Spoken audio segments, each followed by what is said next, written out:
Hey now Brawlers, my name is Nick, this is Board Game Brawl, and 9 long months ago I play tested a game for Plaid Hat Games called Dead of Winter, and the final production copy of that game has finally arrived at my doorstep. This is Dead of Winter from Plaid Hat Games. Now, like I said, I was a play tester for this game, but that does not mean that I was given any kind of compensation that would influence my review of the game. I was given a copy of the game for the trouble of playtesting, but that doesn't mean that I'm automatically going to give it a good review. I can also tell you that during that playtesting period, I played the game 11 times and actually coached some other people on playing it a 12th time, and this final production copy I gave one more play before I decided to film my review.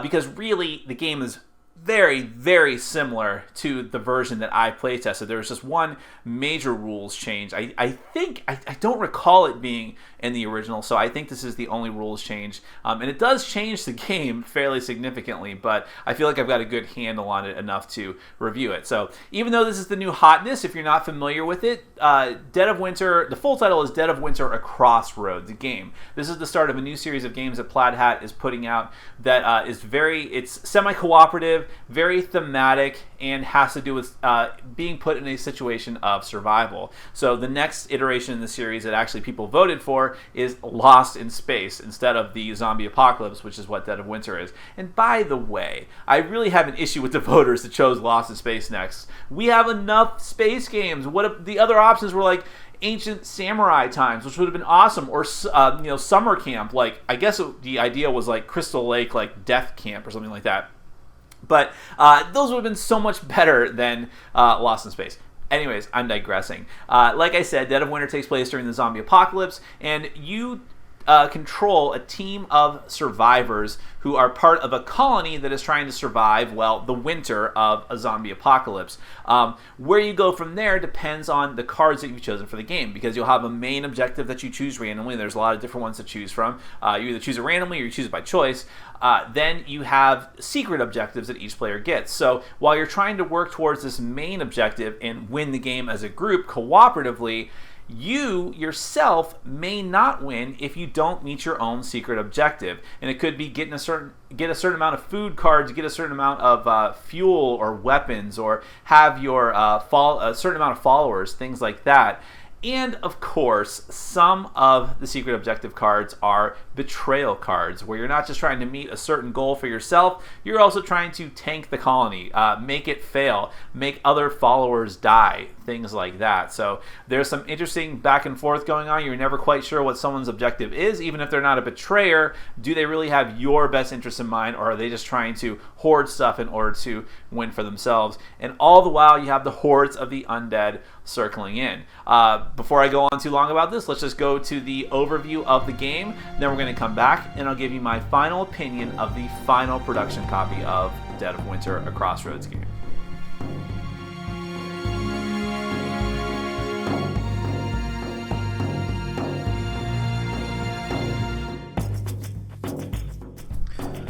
Okay, I'm going to try to give you a brief overview of Dead of Winter from Plaid Hat Games. There's a lot going on in this game, but I'll try to hit all of the major points. This is a semi-cooperative game for 2 to 5 players. I say semi-cooperative because you all have one main goal, but each player also has their own personal goal, and while a lot of players may win the game, you're not going to win if you don't complete your personal goal. The theme of this game is, of course, the zombie apocalypse, because that's not overdone at all, but it does work with this game. As the name suggests, this takes place in the winter. You are a colony of survivors during the zombie apocalypse, and you're just trying to get by. There's multiple different types of objectives that you might have that you as a colony need to overcome, and of course you're doing it with the ever-present threat of zombies encroaching from all sides. This board here represents the colony. You'll start off with your starting survivors in the colony, and then on future rounds, you may move out to some of the non-colony locations. You have the police station, the grocery store, the school, the library, the hospital, the gas station. And as you see, you start off with some zombies out there as well, all dictated by whatever your main objective card tells you to do. Other things of note on the board, you have spaces for zombies in the colony. That's not a good thing. You have a round tracker over here and a little marker to designate that. And again, your main objective is going to tell you where that round marker starts, and if you ever get down to to 0 rounds and you have not completed the main objective, you lose the game. Then you have the morale track. This is another win-loss condition. Again, the main objective will tell you where to start that off at.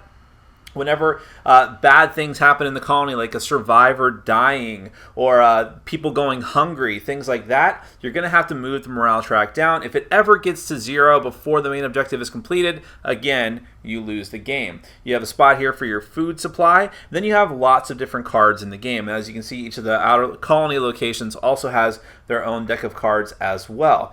Each player is going to have one of their little round summary cards that will tell you what you can do during the course of the game. You're going to store your action dice here, things like that, and put your followers underneath it. And the game comes with a lot of dice and a ton of other tokens that are kind of off camera there. We're going to go through all of that. But like I said, just to go through the basic premise again, you are trying to survive the zombie apocalypse, complete your main objective, complete your secret objective, even if it means betraying the colony, and complete the game before either the rounds run out, the morale runs out, or other bad things happen. So let's go through the different cards that come with the game. Now, as I mentioned before, at the start of the game, you're going to pick one main objective, and there's a bunch of different ones to choose from, and each one actually has a normal side like this, and then a hardcore side to make the game more challenging. And I will say this, the game is pretty challenging as it is, so hardcore is not for the faint of heart and not for new players. That's just my little word of warning to you. But anyways, the one that they actually recommend that you start off with, the one that I had on the board in the intro, was we need more samples. So it'll tell you up here what your setup is for the morale, the round track, and how many zombies you put out. Then it'll tell you what your victory condition is. Every time a zombie is killed, you roll a die. If the die result is 4 or higher, you add a zombie token to this objective. You need a number of zombies of 3 for each player that has started the game. It also tells you down here just how long the scenario is going to take. Not exactly, but it says, for instance, time short, which means it might only be like an hour long to complete this game, assuming everyone knows what they're doing. So that's just one example. We'll take a look at a few more. We have Find the Cure. So this one has some different setups here. It doesn't start off with any zombies. To attain victory, players have placed 2 medicine cards under this objective for each player that started the game. Starter cards do not count. Players may place non-starter medicine cards under this objective anytime during their turn. So in this one, you need to find a lot of medicine. Now, once you have your main objective, then every player is going to get their secret objective. Now, there's a ton of different ones to choose from, so just to show you a few. And again, everyone's going to get their secret objective, and they're going to keep it secret, of course. You're not allowed to show any other player. The way that the base setup is that you're going to take 2 normal secret objectives for every player that's in the game, and then you're going to take 1 betrayal objective, which we'll get to in a second, shuffle them all up, deal 1 out to each player, and then throw the rest of the cards back in the box that you didn't use without looking at them. If you want there to be a higher chance of there being a betrayer, and I do recommend that, which I'll get to in my final thoughts, then you can only deal 1 normal objective, make a deck of just 1 normal objective for every player in the game, and then add a betrayal card in. But in any event, here's some of the normal ones. Hope. You win the game if all the following is true. The main objective has been completed, and there are at least 2 helpless survivor tokens on the board. Burn it all down. The main objective has been completed. The colony has at least 4 barricades, and you have at least 1 fuel card in your hand. Hunger. The main objective has been completed, and you have at least 3 food in your hand. And desire to live. The main objective has been completed, and you have at least 1 weapon card, 1 food card, 1 fuel card, and 1 medicine card in your hand. Those are just a few of the many possible objectives you have. Let's look at some of the betrayal objectives, because those are the really interesting ones. Cult leader. To win the game, the morale has to be at 0. In other words, you have to tank the game for everyone else. And you must have at least 2 more survivors in your following than any other player. So just have your little cult building up. Take over. Morale's at 0. There are at least 4 barricades at a single non-colony location. You control at least 1 survivor equipped with 1 weapon card. And there are at least 2 fuel cards in your hand. You take over the colony. And the last one we'll take a look at is Gluttony. Morale is at 0, and you have at least 6 food cards in your hand, so you have to be hoarding food. So once you have your secret objective that you keep secret, you're also going to get survivors, and these are sort of the key to the game, and probably aside from the secret objectives, one of the most interesting part. Now there's a ton of survivors that come with the game. We're just going to look at 10 of them, and I also have their standees out here, so actually we'll just show you those real quick. Those are no miniatures in this game, just plastic stands and standees. corresponding to every one of the character cards in the game. And here's the zombie ones for a point of reference. All right. So here's Ashley Ross. And just a quick breakdown of everything you see on this card. You have your name and the title, which doesn't really mean anything. Up in the other corner, you have their influence rating. The higher the influence, the higher the number here, the higher their influence in the colony, which can determine starting player order at the beginning of the game. But it can also determine good things and bad things as far as who zombies attack. Then you have your attack rating and your search rating, which we'll get to in a minute. Then you have your special ability. Every player has, or every survivor has their own special ability. Ashley Ross's is once per round. You may perform a barricade action without using an action die. And this will all become more clear as I go through the different ins and outs of the game. Thomas Hart, once per round, by spending a die of 5 or more, you can kill 2 zombies at the colony, and you do not have to roll for exposure. Graybeard the Pirate, you can take a card at random from another player's hand and place it into your hand. Talia Jones, you may look at the top 2 cards of the Crisis deck and place them back in any order. Then you may say exactly 2 words to all players about what you saw. Mike Cho can kill zombies without having to roll for exposure. Olivia Brown, you may remove any type of wound token from a survivor that shares a location with her, or use it on herself. One of my favorites, Sparky the Stunt Dog. Whenever rolling for exposure, if you roll a bite, treat it as if you rolled a wound. When spreading a bite effect, you ignore Sparky. Those are some of the different survivors. Like I said, there are quite a lot of them. At the start of the game, you'll take the survivors. You're actually going to put one as your leader and one as your... You'll have a hand of 4. You choose 2 of them. One becomes your leader. One becomes your secondary.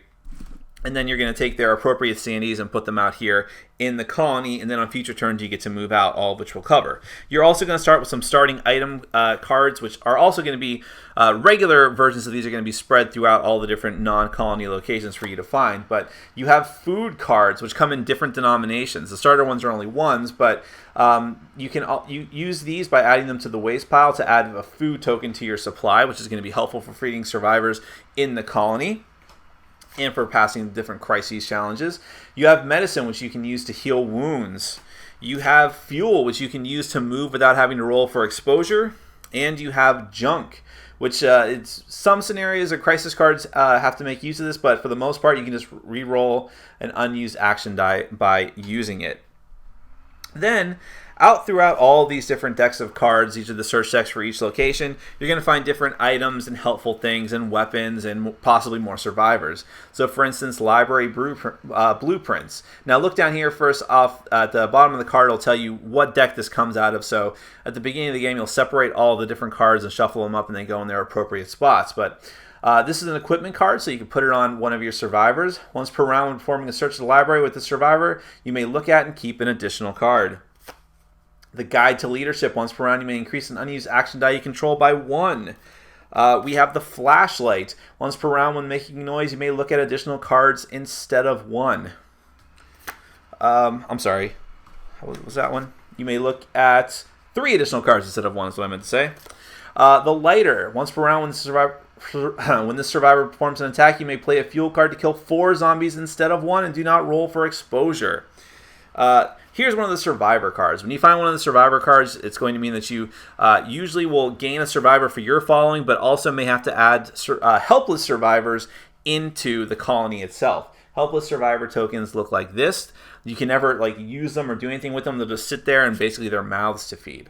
So this one says, event, add the top card of the survivor deck to your following. So you'll get one of the actual survivors and, the heroic survivors.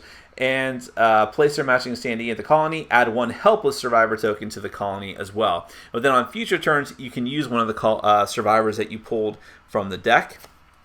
Snowshoes, if you would receive a frostbite wound, receive a wound instead. And of course, there's weapons like the Colt 1911 pistol. Once per round when the survivor performs an attack, do not roll for exposure.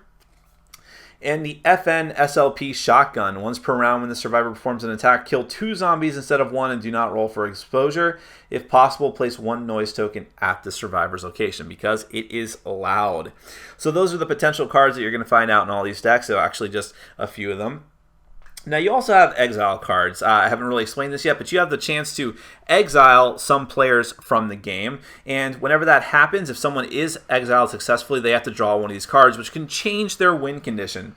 So, Vengeance, if you are not the betrayer, in other words, if you don't have a betrayal objective, You reveal your secret objective, and now your new secret objective is at least 5 survivors were removed from the game.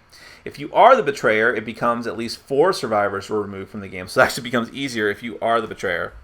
Remorse. If you're not the betrayer, the main objective has been completed, and you must have 4 medicine cards in your hand. If you are the betrayer, you must have at least 10 cards in your hand.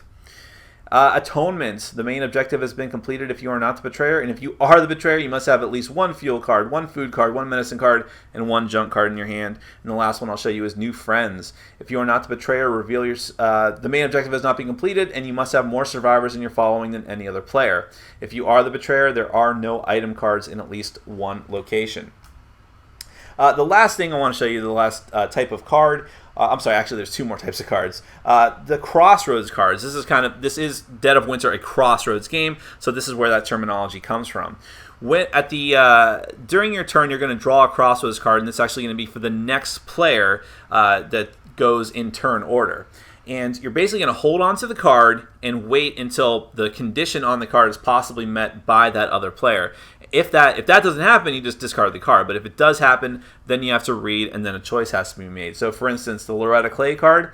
If the player that you're holding this card for controls Loretta and she is not exiled, you read the little story bit here, and then you have usually 2 options to choose from. You'll read both of the options, and then that player is going to have to choose one, and you can discuss things, but ultimately it is that player's choice. And there's a lot of these different cards. There's a whole stack of them here. I'm not going to read all the little story bits because I don't want to spoil some of it, but some of them can offer you some good things. Some of them are just 2 bad choices, and you just have to choose the one that is least bad for you in either the group objective or the main objective.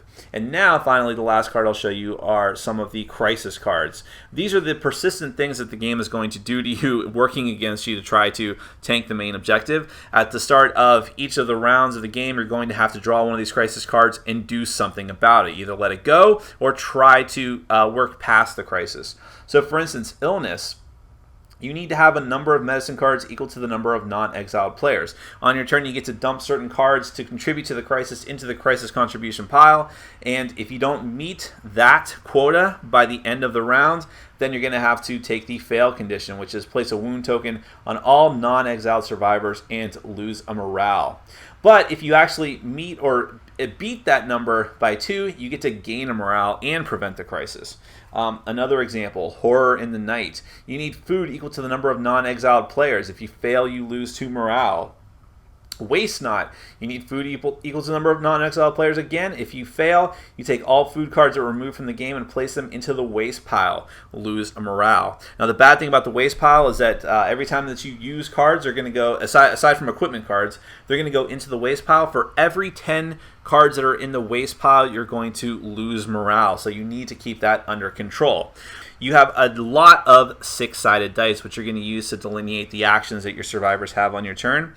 The exposure die, every time that one of your survivors kills a zombie or every time one of the survivors moves around, you're going to have to roll the exposure die. Now, if you roll one of the blank faces, then you're fine. Nothing bad happens. If you roll the little skull blood drop thing here, you have to take a wound, and each survivor can only take 3 wounds before they die. If you roll the skull snowflake thing, you get a frostbite wound, and those are what these tokens here are for. They're double-sided. So one of them is just a normal wound, the other side is the frostbite wounds. The thing about the frostbite wounds are they persist. They count as normal wounds, but every turn you're going to have to, that survivor is going to take another frostbite wound. It's just going to get worse and worse. And then the last side of the die is the bite side. If this happens, that survivor has been bitten, they are infected, they're going to die, and they could potentially infect other survivors at their location. So that means that whenever you get done moving or attacking a zombie, if you roll that survivor dies and spreads the illness. At that point, wherever you are, you're going to start with the player which I believe has the lowest influence, and work your way up, spreading the illness. Those players, those survivors, have the option of either just dying outright, killing themselves essentially in order to stop the sickness from spreading, or they can choose to do a random die roll. If they do a random die roll, they have, if they roll one of the blank faces, they're fine, but if it's any other face, then they die and the sickness continues to spread. So you have to decide, are you going to just sacrifice yourself or run the risk of infecting the rest of the colony in order to save your lone survivor? At the start of the player turns phase, you're going to flip over the top card of the crisis deck, and that tells you what crisis you're going to have to face for the round. By the end of the round, you have to do something about that or just decide to fail it, but either way, you're going to have to take the consequences of it at the end of your turn. So once you do that, then each player is going to roll their action dice, which are these 6-sided die. Now you get 1 die plus 1 for every survivor that you have in your following. So at the beginning of the game, you're going to get 3. You're just going to roll the die, and you're going to put them into your unused action die pile on your card.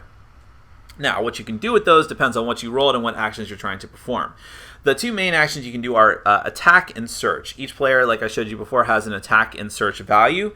When you want to attack, you need to spend a die of equal to or higher than whatever their attack rating is. So if the survivor's attack rating is a 2, you need a 2 or higher, then you can use that die in order to attack. Attacks are automatic. If you're in a space with a zombie, then you simply spend that die, put it into your used pile, and kill a zombie, put them back in the stock. But then, like I explained before, you're going to have to roll the exposure die, which could be very bad. Now, searches can only be done on the non-colony locations, any of the 6 boards up here like the grocery store or the library.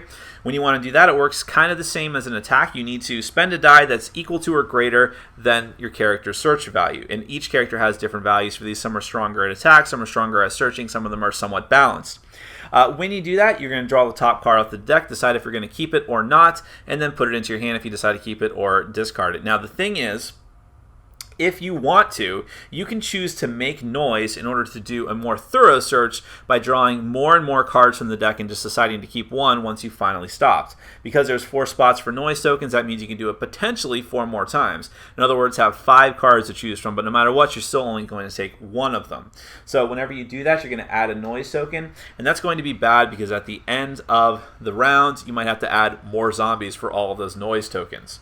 So searching is another thing you can do. You can also choose to barricade by spending any value die. You can put one of these barricade tokens out on one of these zombie spaces on any of the locations, either on the colony or on the non-colony locations. You can choose to clean waste. When you choose to spend any die, you can perform a clean waste action and take 3 cards from the waste pile and remove them from the game, which means that you can prevent yourself from losing morale by having too much waste.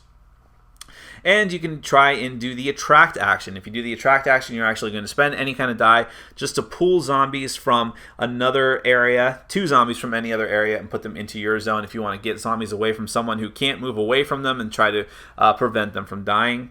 You can also use survivors' abilities. They all have special abilities. Some of them require that you use dice, some of them do not, but you can use them on your turn. Now, on your turn, you can also choose to play cards in a variety of ways. I showed you what some of the cards do, like adding food to the colony for spending food cards, or spending medicine cards to heal wounds, but you can also add cards into the crisis. Now, when you add cards into the crisis, they're always put face down.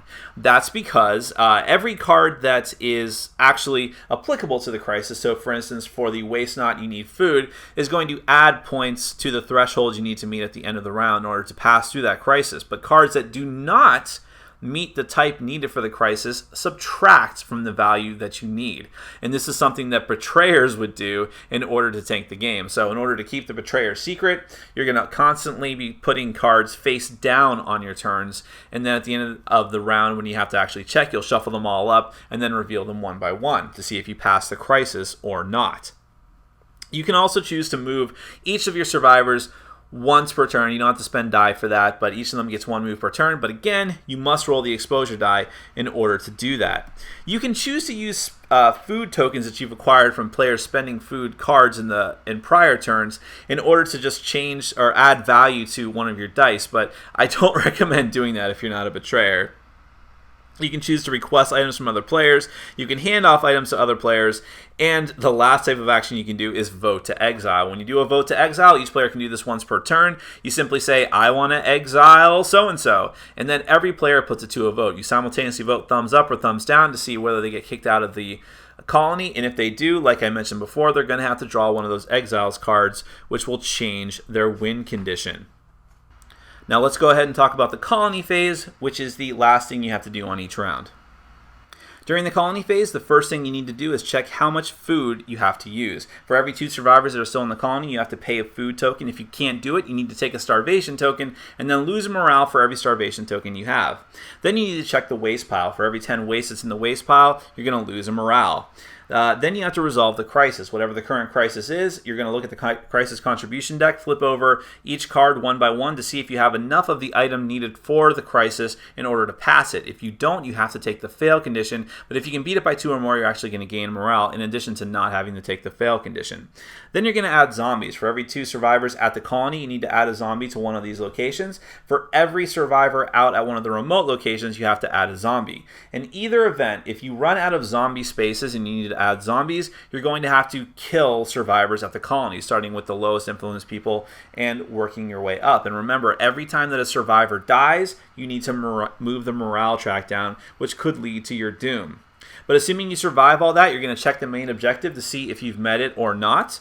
Then you're going to move the round tracker down, and then you're going to pass the first player token.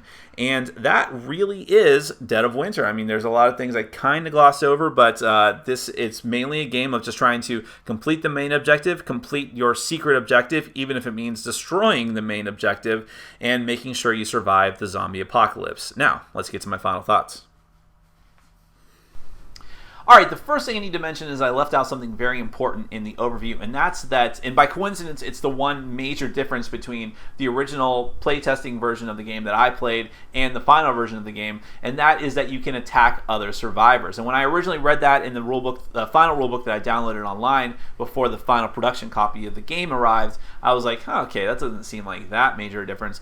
Having played with it, it's a major difference. It swings the game much more heavily in favor of the Betrayer, which is not a bad thing because I think in our original playtesting sessions, we had a Betrayer in almost every game that we played because we played with the variant where it's more likely there's a Betrayer.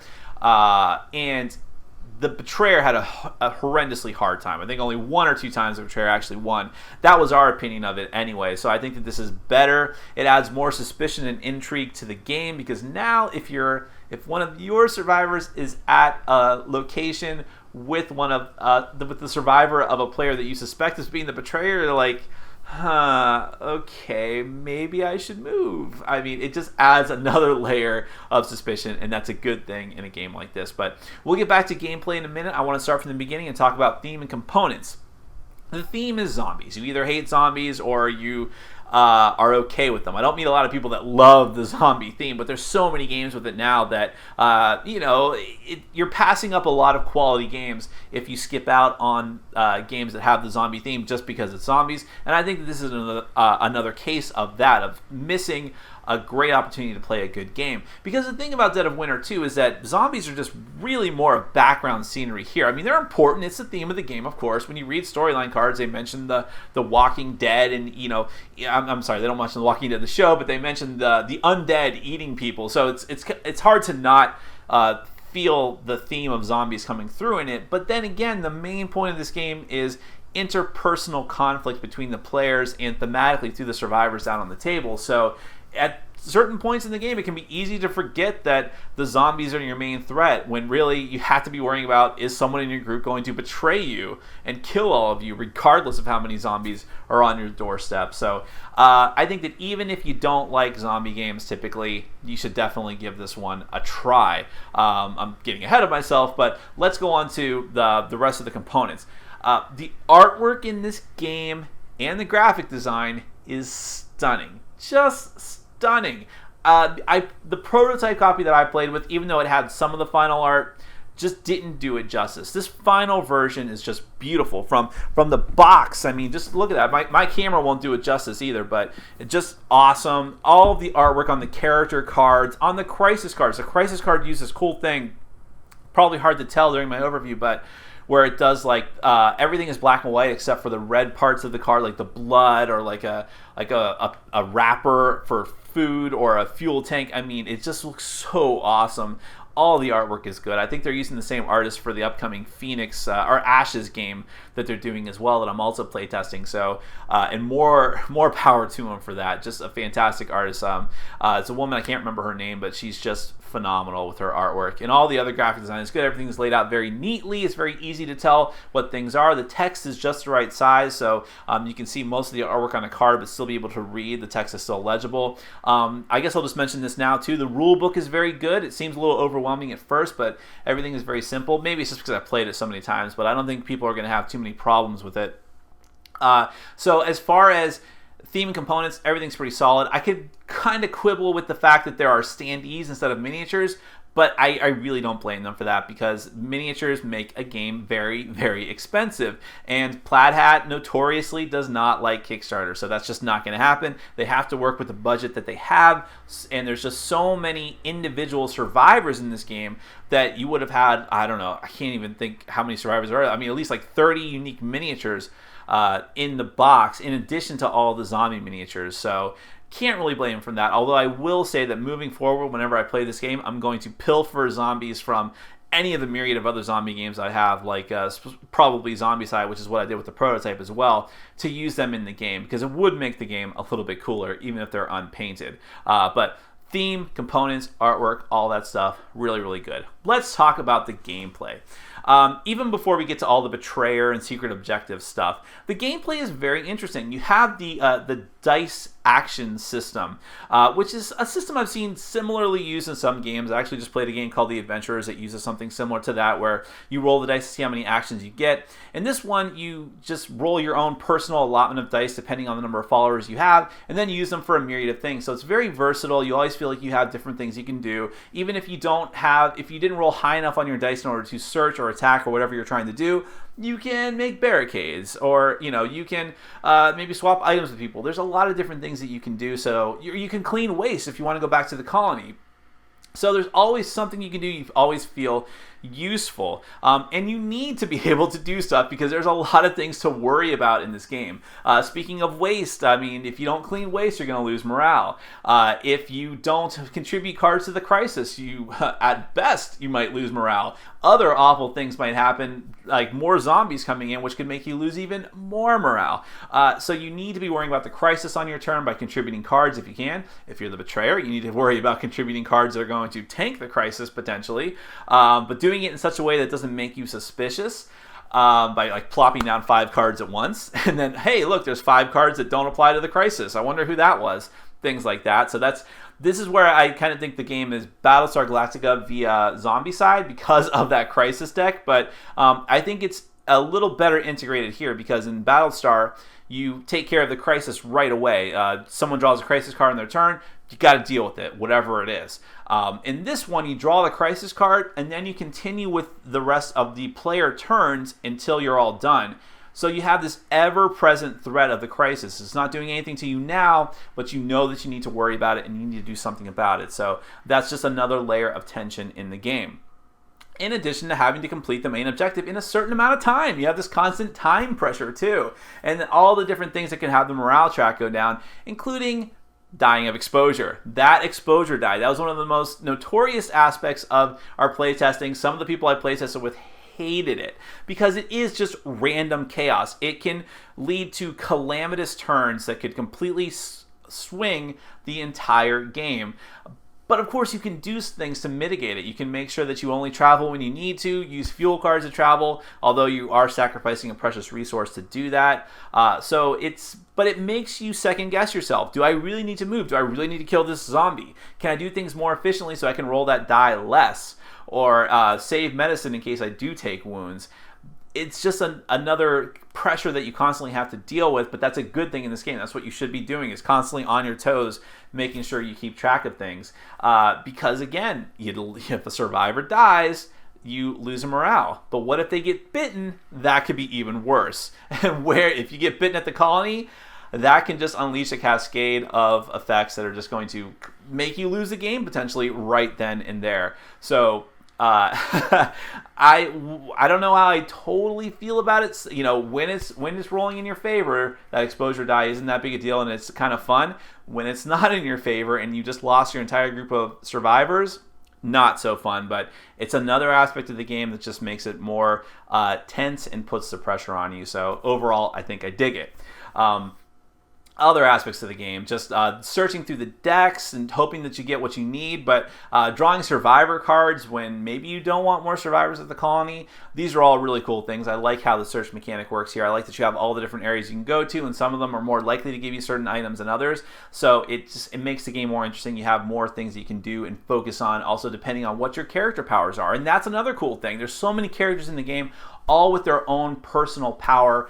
Any game that does that is great, but with so many characters that you have in this game, all with their own backstories that you kind of bring out on your own through not just your own personal gameplay and role-playing with the rest of the group, but also by the contribution of the Crossroads Cards, which of course is right there in the title. That's really one of the centerpieces of the game, are those cards. And those can be a lot of fun because you draw a card and you just wait for the next player to do something to possibly trigger that card. And it just puts more pressure on that player. So you're just, you draw the card for that player and you're just sitting there watching him intently.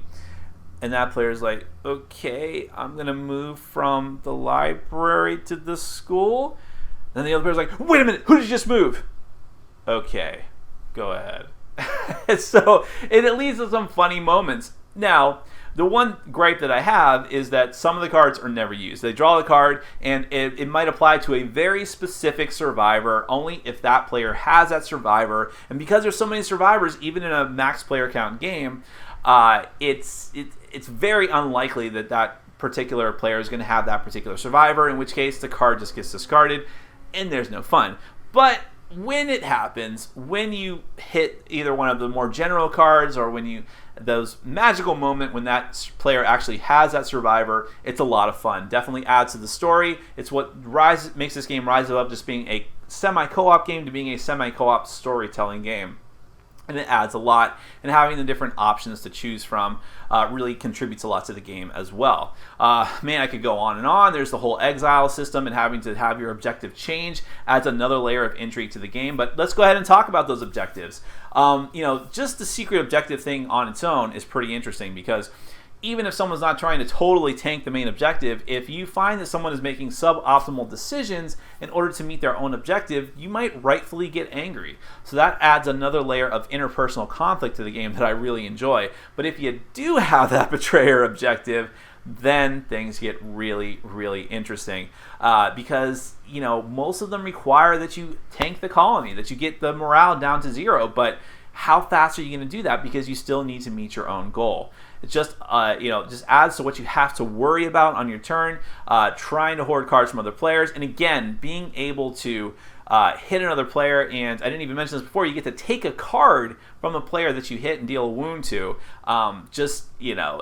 But when are you going to reveal that? When are you going to do that? If people know that you're capable of doing that, you have to wait until the last minute, really, to do that. Otherwise, they're just going to exile you. But even if they exile you, you could still win the game because your objective now changes. So lots of interesting things going on with this objective system. I really enjoy that aspect of it a lot. I like trader games, and this one elevates it to a new status. The trader element mixed with all these other things going on is just very, very cool. And I mean, there's variants you can add to the game as well. I would say the pure co-op mode, don't bother. Even the designer of the game doesn't like pure co-op games, but he threw it in there because, some people, I assume if you're buying this game, you want to play with the whole trader element, but in the secret objectives. But maybe you're playing with people who are not used to that. You want to go easy on people who are new to gaming. That's why that element is there. But really, for the most part, do not play with it. The whole key to the game is having all of that drama and tension from the secret objectives and in the betrayal objectives. So definitely key to leave those in there. The one variant that we do play with all the time is making it more likely that there's a betrayer. Normally you have to make a deck of objective cards at the beginning consisting of 2 regular objectives for every player, and then 1 betrayal objective that you shuffle in, then deal out the cards and put the rest back in the box. With the betrayer variant, you only deal out 1 regular objective for every player, and the betrayal variant shuffled in, which makes it very likely that there will be a betrayer, but not 100% likely, which is kind of like the Shadows over Camelot thing that I like when you're playing with higher player counts, where you just never know. Someone might be acting suspiciously, but it might just be because they have a normal objective that they have to hoard stuff for, but maybe they're the betrayer. You just don't know, and I like that element to it. I would not recommend playing with the player elimination variant because, the game isn't too long. It's much, much shorter than Battlestar, which I mentioned earlier. And I think it works with any player count. Especially, I think more players is actually better with this.